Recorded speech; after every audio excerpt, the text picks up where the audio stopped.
Do you guys ever feel behind on reading? Because that's how I'm feeling right now. I feel like there's so many books that I want to reread that I'm like, oh man, that story was so good, I want to revisit that. And then there's also the part of me that's like, I want to read something brand new, something I've never read before, something that's completely different, a new experience. And then there's also like so many books that like have added to series that I've been reading that I want to read that I haven't gotten to yet, and I'm like, there's just so many options, and I just feel so behind because I'm not caught up on those series. I still want to read these new ones. I want to go back and read old ones.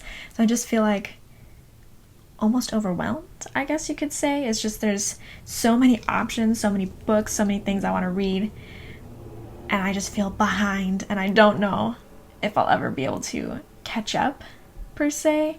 I guess if I wasn't behind on some of the series that I wish I was fully up with, that have come out with new ones that I haven't read yet, I might feel a little better because I don't feel at least behind on the series that I already like. It's a struggle, don't you know? Is there anybody else out there feeling behind on their reading?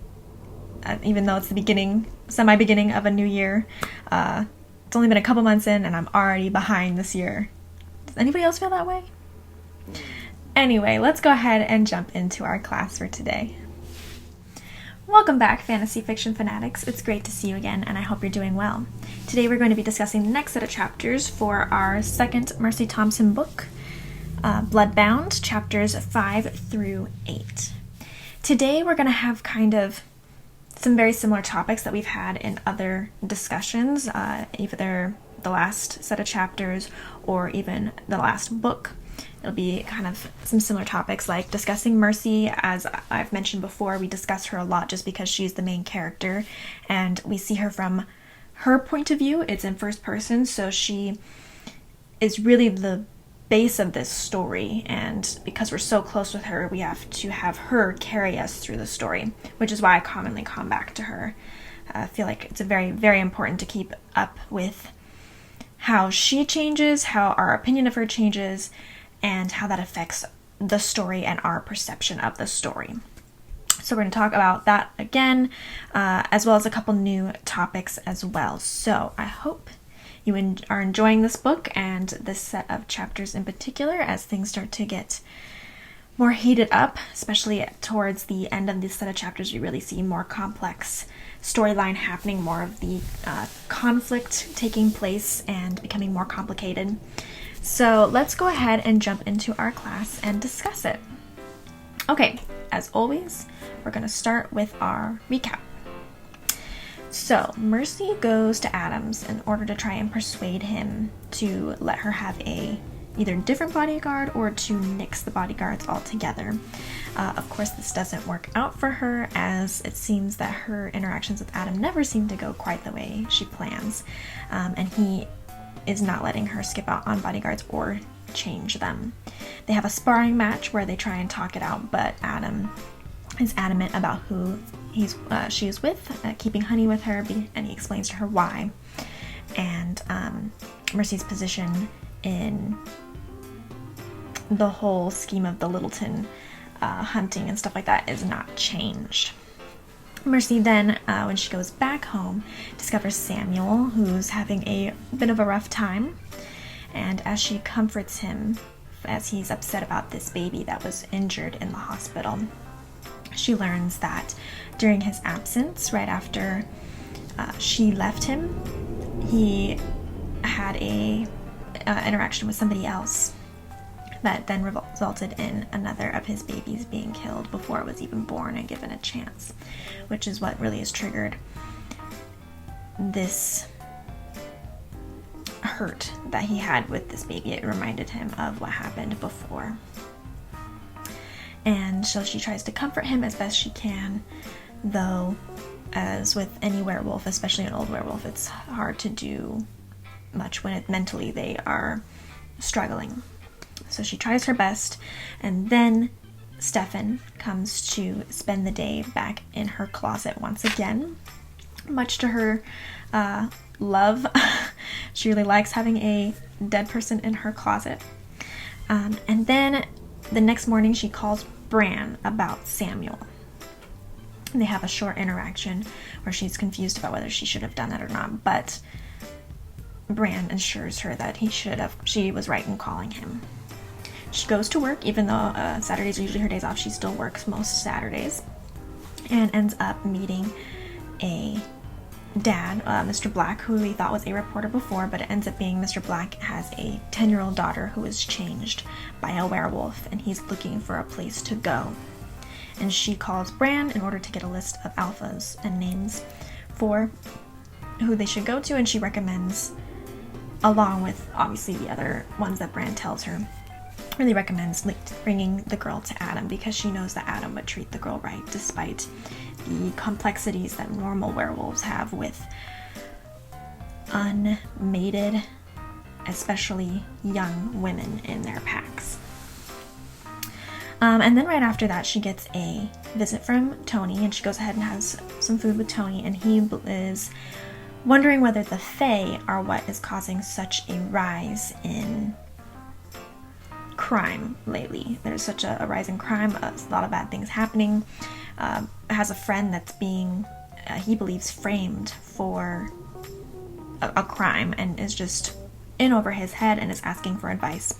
And though Mercy knows that it's Littleton, she can't really say that, so she does say that she'll talk to Z as part of talking to the Fae to see if she can help Tony have some peace of mind about what's happening with all of the problems and crime related in the city at the moment. And then we find out that Warren is attacked by Littleton and is in really bad shape. So she and Kyle go over to Adam's house in order to see him, and he's really not doing well. And Kyle is devastated, obviously. She is devastated, everyone is devastated, especially Honey, which we did not previously know any kind of connection between Warren and Honey, but she's also very, very upset about it. So they go and she visits Warren, sticks around for a little bit, and then she gets a call from Marcilla, who wants her to find Stefan because he's missing and to kill Littleton. And Marcilla believes that Mercy is the only person that can do that. So she meets Marcilla at Uncle Mike's tavern, where she does run into a little bit of trouble. But of course, when does Mercy not run into trouble? Even in a book and a short while, we already realize that Mercy kind of attracts trouble. Book 1, we have references of other times she's attracted trouble, and the whole experience just seems to be where she dives headfirst into trouble, and already she's diving headfirst into trouble in book 2, all the way back from when she helps Stefan originally with Littleton. So she goes, meets Marcilla, has the meeting where they discuss why she's really the one that should be going after Littleton, what she can do, what Marcilla expects from her, and then before she can leave, she is forced to sing "O Holy Night" as a tribute in order to leave and get out with her life of that tavern from all the Fae. And that's where chapter 8 ends, as she escapes from the tavern unharmed after her song. Alright, so let's go ahead and start talking about story progression. We're through chapter 8, which I don't remember exactly. I know I looked it up. I think they're like 16 chapters, something like that. Somewhere around there. So there's not too many chapters. So 8, we're a good portion through. We're not really, I'm not necessarily think we're halfway. Maybe I think there's a little bit more than 16. I think there's closer to 20. But we are a good portion through the book. And so this is a good place to look at how we're building our story and how the story has been progressing. And at this point, yes, we had a complicated plot, I guess you could say, not really complicated plot, a complicated situation, our conflict at the beginning already with Littleton. But here we're seeing at this point more complications, and it's making it more complex of a story, more complex of an issue already right now as we're going through. So this set of chapters really adds more complexity to it in the fact that Warren is now really hurt and the stakes are higher. Stefan is now missing and so the stakes are higher. We have two people who are looking for Littleton and trying to kill him, either mangled and mauled, possibly dying, or missing and possibly dead. So things have now escalated to a higher point than what we had before, because now our good guys are in a worse state, and it looks like it's possible that they might not be able to win. So we have that complication now that we didn't have before, and it's making the plot more convoluted, the conflict more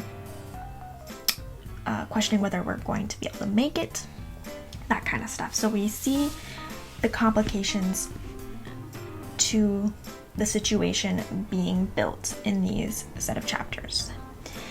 And then we also have more layers to the conflict. We have that Marcilla needs Mercy's help.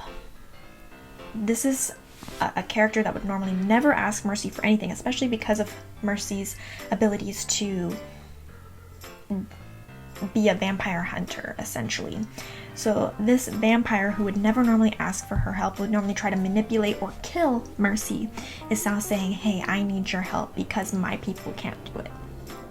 So that adds another layer to this conflict, adds another twist, another, I guess you could say, again, that's also part of it being more complicated. We're building up this conflict because now, as we've seen the complications with the good guys being unable to do it, now we're seeing that the person who at this point has been tried by many people to be kept out of the conflict or to be more of a manipulation from the conflict is now looking like the only hope. And if the people beforehand couldn't do it, how is she going to do it? How is our main character Mercy going to be able to do it when Warren failed and when Stefan's missing and when her help is now being limited? And before, when they were trying to keep her out of it because they were believing that she couldn't do it on her own, now it's being left to her. And we just have no answers at this point as to how it's possible to be done. So we've really got Patricia Briggs building the conflict of this being a serious matter up front, and us progressing, and now we're like, it looks like hope is not good to have at this point. Hope is dwindling on our good side's portion, and we do have it where Mercy is now going to be more emotional about it because the people that she didn't want to have hurt and the people who she now believes is for her being responsible for hurting, because it was her getting involved with Stefan on it that now brought the werewolves in. So her friends have been hurt, the people that she loves has been hurt or taken, and now it's going to have more of an emotional conflict for her, which is going to make her want to do it more, obviously. But it just has more of that tension because now Mercy's the only hope and we don't know how she can do it without the people who are already on it. So how is she going to do it now with less than what she had?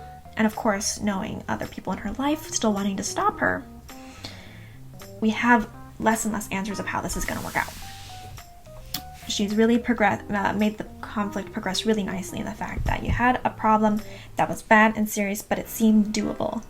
And now we've come to the point where it seems like it's less and less doable, but somehow we have to get there. Obviously, it doesn't necessarily have to end well. Author can always off some people, can always make it unattainable, make it so the conflict fails, resolution fails. But at this point, we're not sure that it for sure is going to fail, but it looks grim. So we're looking at the author might be having this as a setup where something truly horrific is going to happen. And we have no answers on how Mercy can make it so that horrific thing doesn't happen. Now let's go ahead and talk about Mercy. Like I said before at the beginning of the class, we are going to talk about Mercy quite a lot. Probably most episodes, most classes are going to have something that deals with us reviewing Mercy and how she's doing. And I think this is really important as a first-person narration that we really focus on our main character, because without this main character, we would not have this story. Without their view, without their ideas, we would not have any perception of this world at all. So it's really important to look at the changes that we see with our main character, because those changes are going to affect how we see the world, how we operate in the world, and how us as readers feel about the world, because it's through Mercy and how she views and what her ideals of right and wrong are. That doesn't mean necessarily, obviously, that we have the same morals of right and wrong, or we don't think that she's stupid for doing something, or possibly we think that she's right. It's up to each individual reader. But our understanding of our main character is going to be important for knowing how they're choosing to do things and why they see things the way they do. So we can understand the perception that we're getting. And whether we agree or don't agree, at least we'll know why things are happening the way they're happening and why things are seen the way they've seen. And we can make our own judgments based on what we know of Mercy. Okay, so Mercy has moments of violence too.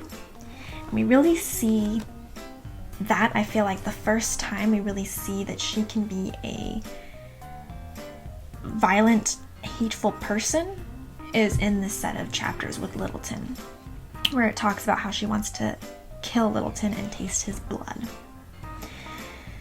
Before, it seems like Mercy's not like the werewolves in the fact that she's very calm, level-headed. She's not all about bloodlust, not about killing people right away. She's a lot more level-headed, a lot more down-to-earth, I guess you could say, not quite so rooted in the animal instincts that a werewolf has. But here we really see that she can be just as ruthless and just as bloodthirsty as a werewolf. We see that little hint of what it takes to bring Mercy to that level of just hate and wanting to kill and wanting to rend somebody apart, and that she is not above that just because she is not a werewolf. Whether that has to do with her upbringing of being a werewolf is debatable about whether that's why, or it could be also debatable about whether that's her coyote side or not. That coyotes are not quite so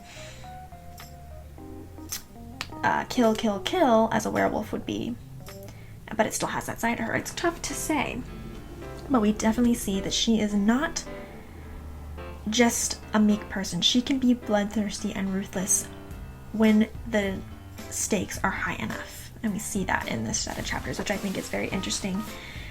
Adds a new layer to Mercy, that she feels these emotions just like a werewolf would, but it's whether she follows through and how often and what she does with that makes the difference between her and, say, Adam, or say Warren, or say any of the other werewolves that would then think first to just rip something apart.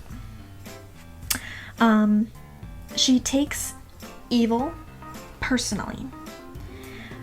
I mean that by saying that she is taking Littleton and his evil and what he's doing and how he's treating people personally.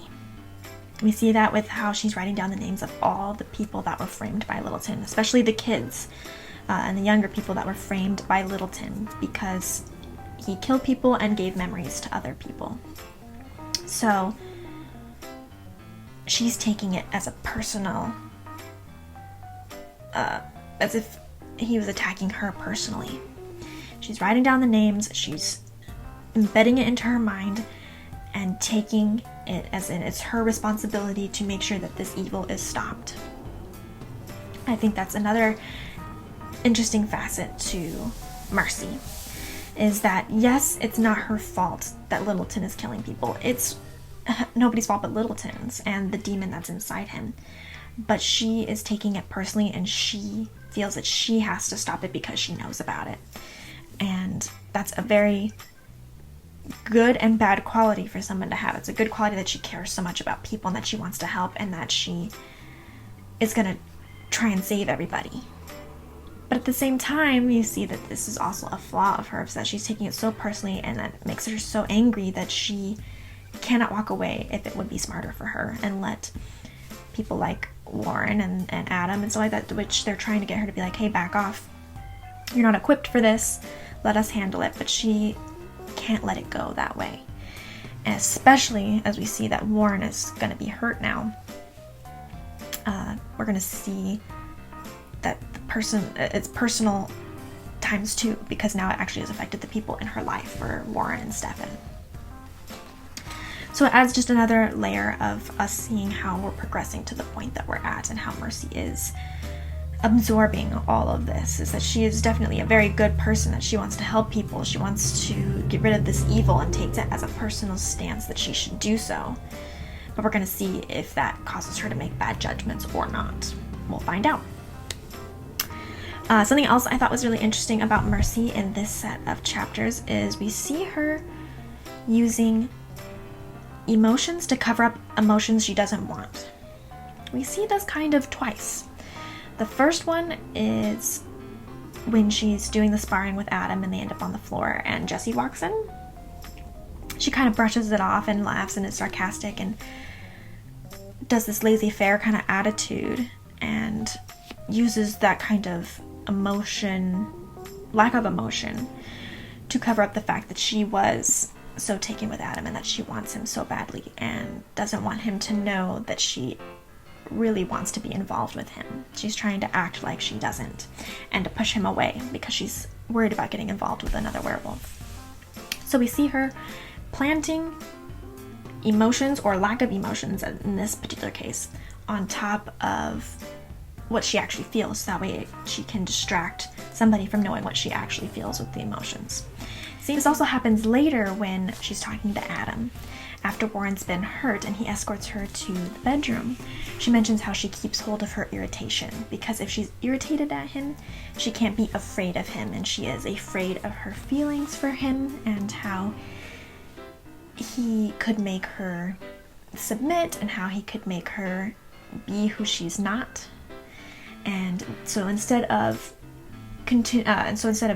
letting her fear show, she decides to hold on to her irritations. That way he doesn't know that he's afraid, and she doesn't feel like she has to feel afraid of him for those reasons. So Mercy really takes emotions that she can deal with and places them on top of the emotions that she doesn't want to deal with. We're going to see how this progresses. We're going to see if this changes or not, or how this continues to happen as we go forward in this book and in future books. But I think it's a very interesting idea and interesting concept of what Mercy is doing. I'm sure a lot of people do that in their regular life as well, as they, lash out when they're insecure and get angry because they can't deal with the insecurities, that kind of stuff. A lot of people do that in everyday life. So it'll be interesting to see how this affects her with being in the middle of not just her personal life, but also in the dangerous situations like with Little Tim, and how her emotions will be used when she's in danger, or when it's not the critical time, when it is a critical time for her to be in control, and if she will lose that control or not. We're going to have to find out and see how that is, and how that how that affects our perception, there we go, of what's happening with Mercy and the things happening around her. So that's something that I think we will watch as we continue going forward. And then last but not least, I feel like it's important to mention how Mercy feels about how Adam is the only werewolf that respects her. How much that means to her. She comments on the fact that he's the only one that really respects her as a werewolf. Even Bran, though he does, care about her and is kind of like a father figure, she doesn't really feel like she gets the same respect as she does from Adam. And obviously none of the other werewolves in his pack other than Warren, who's a friend, really feels like she is respected as a person. And that really means a lot to her. I know that kind of is a different in the fact that we're not really looking at an insight or something that will affect her as a person or how she is, but I think that it's important to note that how much that means to her and how much that has affected her feelings toward him, and the fact that we will also see how that respect changes what she does or doesn't do, and the fact that she trusts Adam. We know that he respects her and who she is, and how that will then change her and change her decisions, especially with Adam, in the future. So that was something that's kind of more of just a note, but it is also an insight into Mercy, because It changes who you are when you feel that somebody respects you when nobody else does. And again, that's going to change her decisions when Adam is involved. So it's important for us to know as a part of Mercy. Okay. The next thing I wanted to talk about was the monster mentality we really see in these chapters. We really see several werewolves at this point think that they are monsters and have that constantly come back up of it feeling or seeing or believing that you are a monster and having that self-hatred. So for example, Honey, at least for me, is a surprise that she thinks she's a monster, especially since she is very much a girly girl compared to, being a werewolf. She really likes having her nails done and her hair perfect and her makeup done, and she's very prim and kind of prissy. Normally you would think she'd be kind of that prissy girl that thinks that she's all that. But she really has this self-loathing and believes that she personally is a monster. And that is an insight into Honey that is so unexpected and also gives her a lot more depth. And you'd think as being a werewolf, you wouldn't think that you're a monster because you would know whether you hurt people or not. But Honey believes that now that she's a werewolf, she has been turned into a monster and doesn't like her werewolf form. Doesn't like the fact that she is now a werewolf and believes that that makes her possibly something evil. We see with that 10-year-old girl that was changed, that now she is worried that she has been turned into a monster, especially with the fact that they have chained her up and she's afraid she's going to hurt her parents. She believes that now she has been turned into a monster. We see that community as a whole, now that werewolves are out in the open, the public is wondering whether they're monsters, and the werewolves are trying to present themselves as not being monsters. Which is really interesting because werewolves can't consider themselves. The reason that they're hiding parts of themselves and trying to portray themselves in the best light is because the werewolves in general understand that they have these scary sides, and they believe that they could be monsters, that they really are hidden monsters, and they're trying to present themselves as not monsters. So it's kind of interesting that the whole mentality, even from the werewolf stance, though individuals don't always think that they're monsters, that the whole collective understands that they are dangerous and could be perceived as monsters, and they kind of view themselves as having these monster qualities that they want to hide away. Now I find that this is really important to discuss because for us as a reader, there's a lot of things, and even in characters in the book as well, it's not just as a reader, but also characters in the book, come to find that, sorry, I'm just trying to get my thoughts on exactly how I want to say this. We find that there's so much glorified about becoming a werewolf. This is like a cultural thing for us, as well as, the cultural vibes from the same kind of cultural vibes that are implanted into the story, since it's based off our own world. That, and even just stuff that you hear about in this story of how werewolves work, the fact that they can live forever, basically have immortality, have immense strength. Even some people would think that turning into a wolf is awesome. There are so many things that are glorified to us as humans. The things that we think, man, that would be worth becoming a werewolf. Or that would be cool to be a werewolf. Or just the same thing with vampires. Or, having magic. Anything like that. We've come to think, man, that's cool. What would that really be like? A lot of our, romance stories now have the fantasy element of werewolves and vampires and all these other things, and how that they're good and not necessarily evil creatures, and we really have come to glorify them and glorify what it would be like to be one of these creatures. Even in this story, you see them as good guys. You see Warren as a good guy, Adam as a good guy. Mercy's definitely not a werewolf, but she is part of that same kind of idea, where she turns into a coyote. And we think, that's awesome. They're the good guys. We like them. They're not monsters. They're, if I was with Adam and I was in this series, I'd want to be right there with them, that kind of thing. It's so glorified and makes it even where some people would be like, hey, I want that. But really, there are these monster elements of where you could just kill somebody without thinking. If you don't have the rigid control, you could just go off the hinges and be a murderer. That you're dangerous, that you could just easily become a monster. And there's even the people who are changed against their will, who now believe that they are monsters, and they don't see the glory in it. They don't see how it's a better life. Even though they've come to accept it, and they've come to move past it and continue living, they don't see themselves as something good, something that they would want to be. They would rather go back to their human lives. So it's really, really interesting, kind of the contrast of, us being like, yes, these werewolves are awesome, they're great, they're not monsters. We're enjoying reading this story and knowing these people and how they perceive themselves, and how the world, at least in the story, perceives them as being dangerous and monsters, and even themselves perceiving themselves as dangerous and monstrous and not wanting to exist.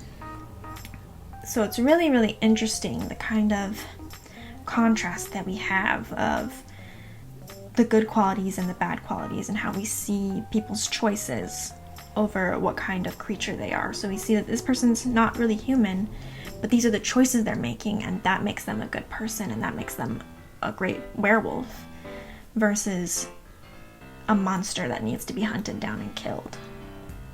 Because originally, werewolves and vampires and all that in the stories were meant to be monsters that needed to be hunted down and killed. Dracula. I don't know much about the original werewolf stories, but I do know in a lot of cultures that skinwalkers and that kind of stuff became monstrous creatures that then, you were supposed to, if they try and came near you, they were going to steal your kids or going to kill you. And so they were considered monsters that would be better off dead and not in this world. So it's really, really interesting to kind of think about how society has changed their views on what these original monsters are, and really made them into some humans first and creatures second. But to them, they see themselves possibly as creatures first and humans second. Let me know what you think about that. I'd really think it'd be interesting to hear your ideas and your concepts of monsters today, and the thought of those monsters thinking of themselves as monsters and you not viewing them as such. Like for me, I wouldn't view Honey as a monster, though she feels and perceives herself as a monster. Alright, our last main topic for today is going to be women in werewolf society. Again, I think this is going to be a topic that comes up fairly regularly, just because, one, it is different than how we perceive our society and women today, and the fact that it's still very much women are second class, as well as that Mercy is a woman struggling to figure out her place in this werewolf society because she is so closely linked to it through Bran and through Adam, and how that society and those ideals are affecting her. And part of why she doesn't want to be involved necessarily with Adam is because she's afraid that those ideals and those ideas of women's ranking is going to affect her and how she is and who she is and how she should act and behave. So we really see with Honey and with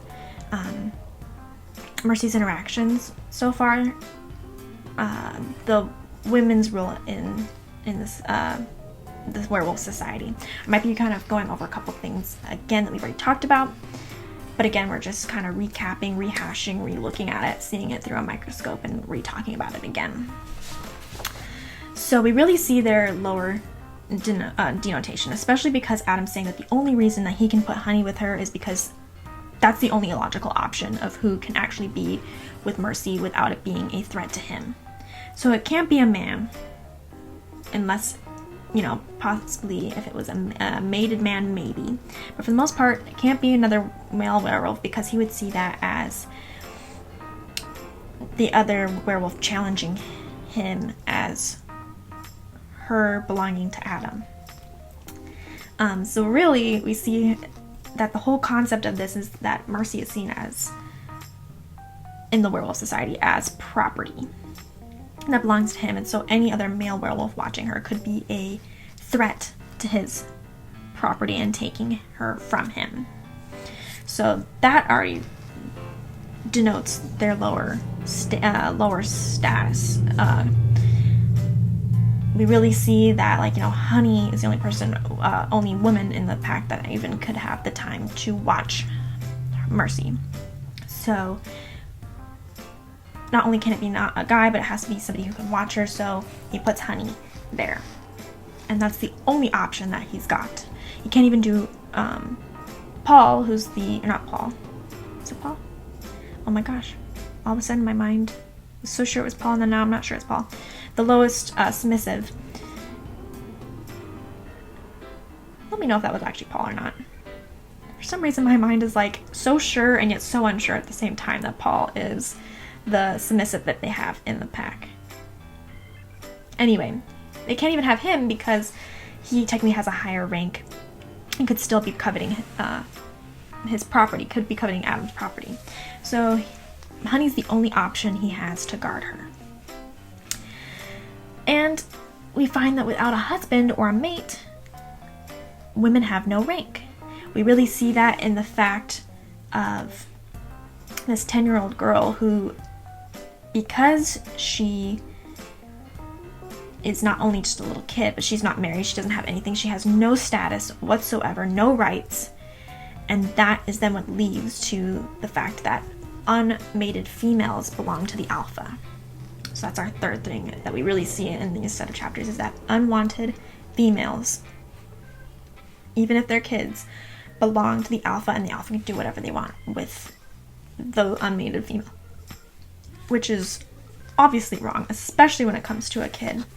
But that's why they're so worried about placing her with the right alpha, because the alpha could do something very wrong with this child. Can be very abusive, could be abusive either physically or sexually, emotionally. The alpha could do whatever he wants with a child, and she would be his property. Whether it's in the same way as a mate, no, but he could basically decide whatever status he wants to have for her. She'd be the lowest status, but decide what that means as a lowest status, could decide how he's going to treat her, how everybody else in the pack would treat her. And even if it was an adult, unmated females belong to the alpha, and the alpha can do whatever he wants with her. So it's really, really sad, and we really see how this affects Mercy and her. That's part of why she's constantly pushing Adam away, because she doesn't want to be part of this system that believes so poorly and so low of women, that she would then be in that hierarchy and be expected to take that make position. Even though if she mated him, she would be the highest female and the highest rank after Adam, she would still be expected to follow Adam's lead and to do what Adam says and to respect the males. And she's obviously very independent, strong woman. That's a woman that's I don't think so. That's not going to be how it's going to be if you want me. Now, obviously, Adam understands and respects her, so he likes her despite the fact that he knows she would never be like that. So we're going to see how Adam's ideas of who Mercy is and knowing who Mercy is affects the relationship and affects the status of women in the future of the pack. We're going to find out if anything changes, something changes, whether Mercy can ever really be a part of the society. We don't know at this point, but we will find out. Okay. That was the last main topic I had.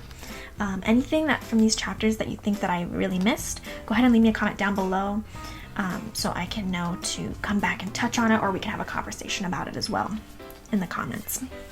So let's go ahead and just touch on our nitty-gritty I only have 3 things that I really want to just touch on, have us keep in our mind for the future. One thing I thought was very important to keep an eye on is that Bran is not out to the public. He hasn't mentioned who he is. They haven't mentioned anything about the Marok. Obviously, that is a play in the fact that you don't want to reveal your highest card if you don't have to.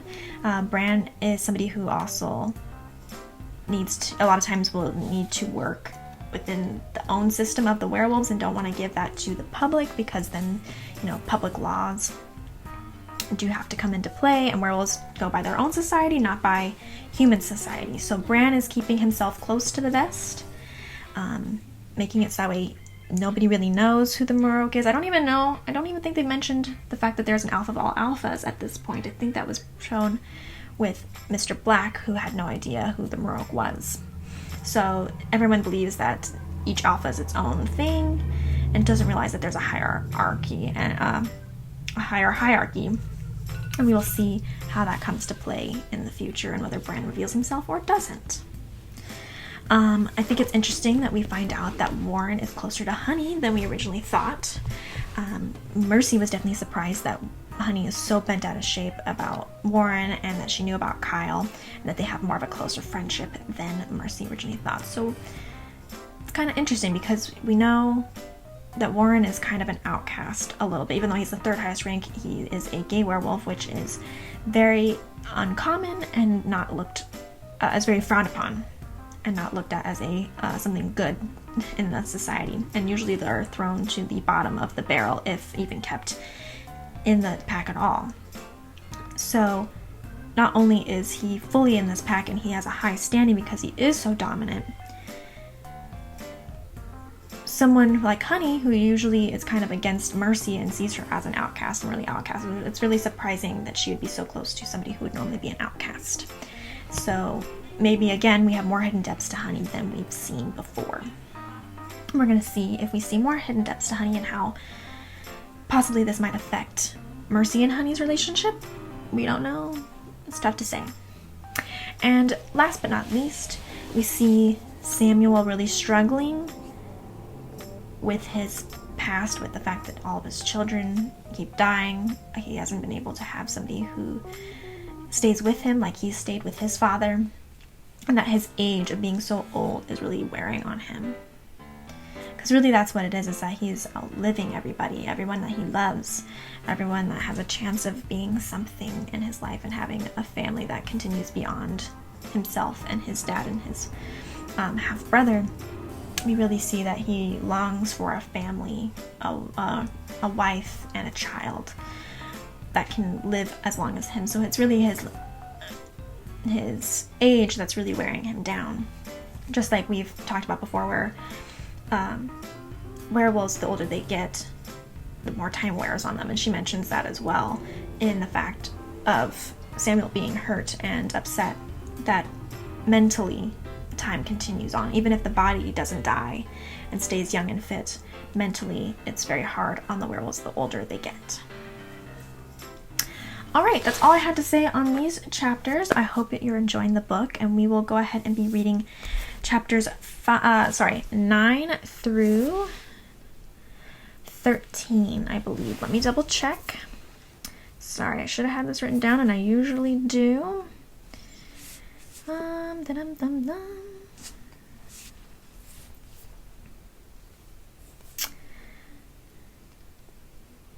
Sorry, 12. 9 through 12. So it's going to be 181, page 181 through 270, at least on my version, my Kindle version. Those are the page numbers. So chapters 9 through 12. So another 4 chapters for next time, and we'll go ahead and discuss those. So I guess that's it for today. If you have any comments, questions, concerns, anything you want to talk about, anything I didn't talk about, anything you would like me in the future videos to do, go ahead and leave a comment down below. Or you can also contact me on Twitter, which is @fantasyfiction1, or our email, fantasyfictionfanatics101@gmail.com. You can always send me an email as well if you want to reach out to me that way. yeah, I would love to hear from you. I would love to have a conversation with you as always.